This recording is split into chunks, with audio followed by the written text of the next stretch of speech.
Hi everyone, Peter Kalos here from Melbourne Actors Lab. Today I want to talk to you about that word talented. Everyone throws it around, you're so talented, you're so talented. Here's what I know.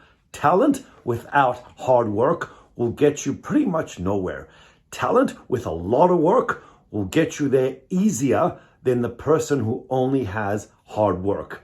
So talent with hard work is what we're after, but without talent and with a lot of work, you're going to get somewhere. I'm going to use Robert De Niro and Al Pacino to use this example. Al Pacino is extremely talented and an extremely hard worker. We're talking about decades of work. Robert De Niro, extremely hard worker. I wouldn't call him talented. Okay? Now, let's talk about De Niro first, okay? I happen to know the guy. I met him for many, many decades ago. Here's what I know about him. De Niro is extremely skilled, extremely hard worker, okay? They both have the same backgrounds, both born in New York, and here they are in their 80s, both having kids. That's a whole other story. But here's the deal. De Niro's parents, for instance, right? His dad was a painter and an artist, and so was his mom, a poet.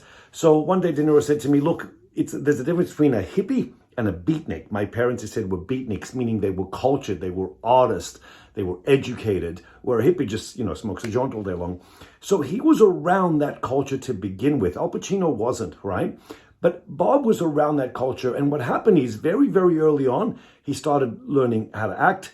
He had a few teachers early on. Then he went to HB Studios. Then from there, he went to Stella Adler. From Stella, he talked about learning the script interpretation. She was a master at that. Character work, because those two were her strengths, right? I studied with Stella for 3 years, and she had that skill. She was remarkable when it came to script breakdown and remarkable when it came to character work, right? Then he went on to study at the Lee Strasberg with Lee, right? Lee was very good for the, what we call personal, emotional stuff, without using that word, sense memory, effective memory, all those skills. And together, you have a remarkable actor like Robert De Niro. Do you know what I'm saying, right? He did study with a few other people. Outside that, Barry Primus, a co-friend of his, became a very good actor, acting coach, and a friend. They've worked together for many, many years, but Barry always helped Bob with auditions, with skill behind that. You know what I'm saying? There was another woman named Sandra Seacat who was remarkable. She helped him a lot also. But the difference is this, and I saw this happen one day at the Actor Studio.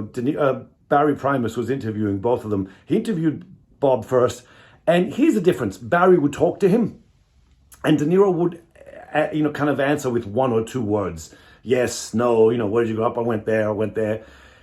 And it was a struggle to get information out of him. Barry, who knows Bob really well, had to really struggle. There was many moments of silence. Al Pacino, which was held the next day, Al Pacino got on stage. Barry asked him 2 questions, and Pacino talked for 2 to 2.5 hours. He went on and on and on. He had charm. He had charisma. He had talent. Talent means it comes easier to you, right? And here's the difference. You could, you walk down the streets with these guys, and De Niro is very kind of restrained. Barry's wife, Julie, one day said to me, but Bob used to come to the house and he'd sit there saying nothing.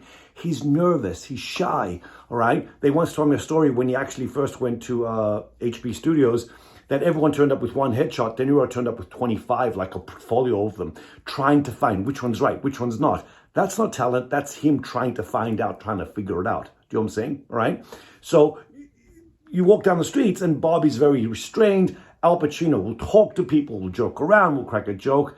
De Niro doesn't do that. If you give Al Pacino a script, he'll do the character in the moment. He'll find it. De Niro doesn't. De Niro will take it away, come back the next day or as long as it takes him, and he's got it. But he'll do all that on his own. Nerves, all that kind of stuff. You know what I'm saying? One, talent comes easy. The other one doesn't, okay? Al Pacino, same kind of thing. Grew up in New York. He did go to the HB Studios. Keep in mind, both of these people in their mid to late teens were already studying acting. At HB, he met a guy named Charles Lawton, not to be confused with the English actor Charles Lawton. This guy was Charlie Lawton, New York guy, understood character, understood acting. They made a lot of short films together. They became friends for a long time. Charles Lawton became his mentor. Charlie Lawton, his mentor, right? He also did study with Lee Strasberg. He was a big advocate of his work. He knows a lot of the skills. He doesn't always use them. I think I heard him once say, I don't always use effective memory, but it's there if I need it. But the point is, it comes easier to Al. So here you have two remarkable actors, probably, top of their field, right? But one, it was more difficult to get there. Al Pacino, easier to get there. That's the difference between talent and discipline, hard work. But I want you to understand this concept, because many people walk around going, oh, he's talented, or, I'm talented. It's not about talent. It's about how much work you do behind it, okay? Talent helps, but talent alone won't get you anywhere. It's the skill factor. If you want to play ball with these people, you have to be at the same skill factor as them. They can smell that a mile away if you don't have it. So don't just go in on talent. Talent with work is where the sweet spot's at.